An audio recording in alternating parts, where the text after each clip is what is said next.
대구 경북 대표 시사 프로그램 강수영의 이바구 곧 시작합니다. 어쨌든 이제 2025년으로 이제 가고 있고 네네. 지방선거 이야기를 잠깐 네네네. 하지 않을 수가 예, 없습니다. 사실 그 제가 이제 얼마 전에 그 경향 TV에 가서 네. 박진영 그 민주당 전 그 민주연구원 부부 연구 예. 원장님하고 여러 가지 이야기를 나누다가 그 재보궐 지방선거 재보궐 선거 그 영광에 한 달 살기 대표 조국 대표 하실 때 그거에서 굉장히 이제 신랄하게 비판을 하는 거예요. 나오면 안 된다. 조국혁신당은 원래 하고자 하는 게 그 탄핵 하려고 나온 당인데 왜 지방선거에 이렇게 경쟁을 하고 민주당하고 이 지방선거 재보궐 선거를 이슈화하는 것 자체가 잘못됐다. 왜 가냐 조국이 뭐 이런 느낌의 이야기를 막 하시더라고요.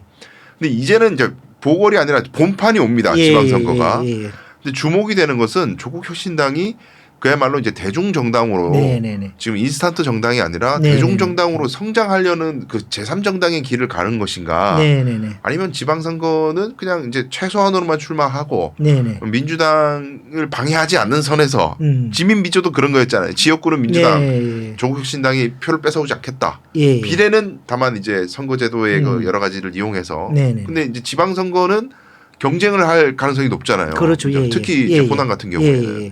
그래서 그 부분이 굉장히 주목되고 있고 또 이재명 대표의 여러 가지 사법 리스크와 맞물리면서 조국 혁신당이 혹시나 민주당을 대체하려는 그런 움직임을 보이는 거 아니냐 진보 진영을 뭐 다양한 이야기들이 나오고 있는데 일단 지방선거에 대한 큰 그림이랄까요? 조국 혁신당의 어떤 포지션을 저희 뭐 지방선거 당연히 좋은 인물 참신한 인물 저희가 발굴하고 영입을 해서 저희가 적극적으로 참여할 것이고요. 좀 전에 이제 그 지난 재보궐 선거 이야기가 이게 잠깐 나왔으니까 말씀을 좀 드리자면은 저는 중앙에 있는 정치인들, 중앙에 있는 평론가 분들이 과연 그 이 호남에 대해서 좀 말씀을 드리자면은 호남 현재 민심을 정확하게 파악하고 있는지라는 의문이 들 때가 좀 많이 있습니다.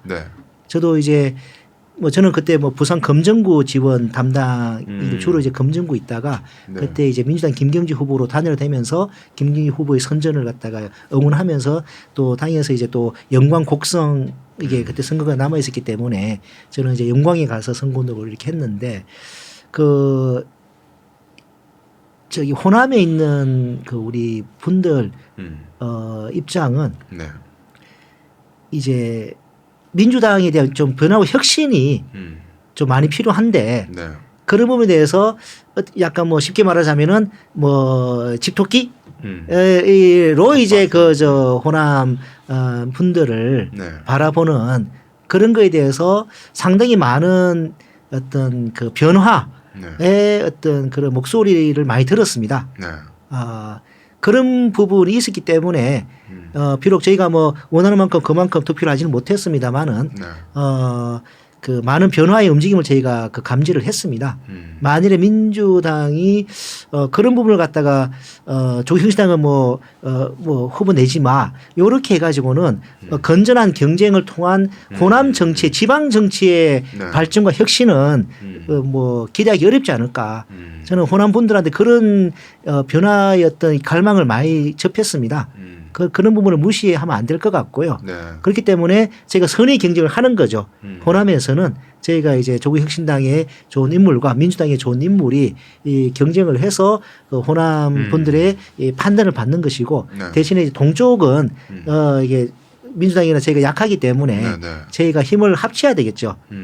그럼 뭐 연대나 단일화나 뭐 어떤 방식으로 될지는 모르겠습니다만은 서로 이제 좋은 인물 저희가 발굴을 해서 민주당과 이 국민의힘과 1대1로 맞서는 그런 방식으로 이 동쪽에서는 저희가 좀 해야 되지 않는가 그런 뭐 생각을 하고 있습니다. 그러면 이제 어쨌든 조국혁신당도 긴 호흡을 가지고 그렇습니다. 우리 당을 더 크고 이제 대중정당으로 발전시키겠다는 비전 속에서 그렇습니다. 하고 있다는 그렇습니다. 그것이 뭐 쉐빙선으로서의 또 이 저희 역할 그리고 뭐 이 사실 엄밀히 말해서 민주당은 뭐 진보 정당은 아니지 않습니까? 그렇죠. 사실은 약간 중도 보수 정당인 것이죠.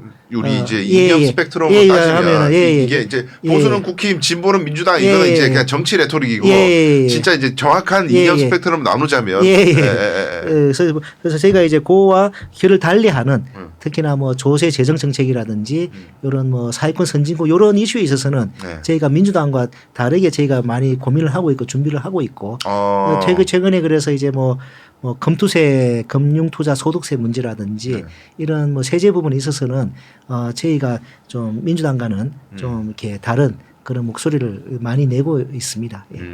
오히려 이제 정책적 차별화도 연구하고 계시다는 네, 그렇습니다. 민주당 내에서도 사실 금융투자소득세의 실시에 대해서 적극적으로 찬성하고 해야 된다는 목소리가 상당히 많았는데 이제 당 대표께서 그렇게 결정을 해버리시니까 그런 목소리를 못 내시는 거죠. 시행해야 된다는 그런 분들은 만일에 저희가 민주당이 운후부 대무로 돼버리면은 목소리 내고 싶어도 못 내는 거죠. 그런데 저희가 별개의 정당으로서 존재를 해야 그런 거에 대해서 목소리를 내고 또 이런 금융투자 소득세 자산 과세의 어떤 원칙이 지켜져야 된다. 또 이런 부분에 대해서 지지하시는 분들은 이렇게 지지할 수 있는 정당이 있어야 되지 않겠습니까? 그 관점에서 이제 의원님 뵙기가 참 귀한 자리다 보니까 저도 개인적으로 좀 희망하고 있는 것이 이제 양당제 폐해는 너무 모든 국민들이 공감하고 있고 언제까지 치고받고 싸우고 비방전하는 것만 계속 지켜봐야 되느냐. 선거 때만 그러면 참아주겠는데 이건 뭐 선거 끝나도 정권 내내 서로 상대방 욕만 하고 있는 이런 정치에서 벗어나려면 저는 이제 옛날부터 이제 건강한 3등이 있어야 된다. 3등이 있어야 양비론이 양당이 이렇게 서로 상대방 욕하면서 어부지리를 얻으려는 게 아니라 진짜 자기가 잘해서 표를 받고자 하는 구도가 될 것 같다. 그렇죠. 정책 정당으로서. 3등이 근데 있으려면 지금 선거제도가 분명히 뭔가 바뀌어야 될 것 같은데 저는 개인적으로 우리 방송에서 이제 다른 분도 말씀을 하셨지만은 그 대통령 선거만큼은 결선 투표를 좀 도입해서 헌법 개정을 해가지고 3등도 완주를 할 수 있게끔 부담 없이 완주해서 과반이 넘지 않은 상황이라면 결선 투표 가서 전 국민이 다시 한번 1등, 2등만 놓고 다시 선거하게 하는 해서 뭐 단일화 협상하고 뭐 이상한 딜이 오고 하고 이런 과정 생략하고 3등도 자기만의 가치와 색깔을 가지고 끝까지 완주할 수 있는. 근데 그게 조국혁신당이 이제 개헌을 이야기할 때 임기 단축 개헌을 얘기할 때 이제 이것도 같이 좀 그것도 뭐 같이 논의될 수 있으면 좋겠습니다. 강력하게 좀 이렇게 주장해 주시면 어떨까. 그래서 이제 완주하는 3등이 나올 수 있는. 그렇습니다. 정의당이 완주하다가 욕을 듣고 거의 뭐 역적 취급을 그때는 뭐 결선 투표제가 없었을 때였으니까 그러니까요. 그 당시는 뭐 정의당의 그 판단은 저는 뭐 동의하지는 않습니다. 이 앞에 대선에서 뭐 그거는 그 당시는 뭐 개인적으로는 완주보다는 좀 힘을 모아야 되지 않는가. 판세를 읽었더라면. 그런데 뭐 결선 투표제가 도입되면은 또 다르게 접근할 수 있는 여지가 생기겠죠. 그러니까 그 3등도 나와서 이제 다른 시각에서 정책적인 얘기도 하고 1등, 2등이 얘기 안 하는 흑박 100만 있는 게 아니니까요. 그렇죠. 우리 사회가 다양한데 그 다양성이 제대로 이제 반영이 안 되는 거죠. 나중에 신장식 의원님 만날 기회가 있으면 또 정의당 얘기. 아이고 그분은 뭐 이미 뭐 우리 조국혁신당 이제 그래서 맹활약하고 계신데 뭐 정의당 이야기를 묻지 마시죠 그분. 왜 정의당이 실패했는가에 대해서 한번 왜냐하면 또 이제 대중정당으로 성장해 나가는 과정에서 이제 공부를 해야 되는 부분도 있기 때문에 저 그런 생각도 한번 해봤습니다. 아유 오늘 너무 먼 길 오셨고 너무 장시간 고생해 주셨는데. 이야기 들으면서 조국혁신당이 나오고자 하는 방향도 약간 혼란스러운 여러 가지 이야기 나오는 것들이 좀 정리가 된 것 같고 그런 것 같습니다. 저 대구 시민의 한 사람으로서 이제 대구시당 위원장으로서도 맹활약해 주시기를 기대하면서 많이 부족합니다. 하여튼 뭐 하지만 매사에 아까 말씀한 중용 23장 그 글귀처럼 매사에 최선을 다하도록 하겠습니다.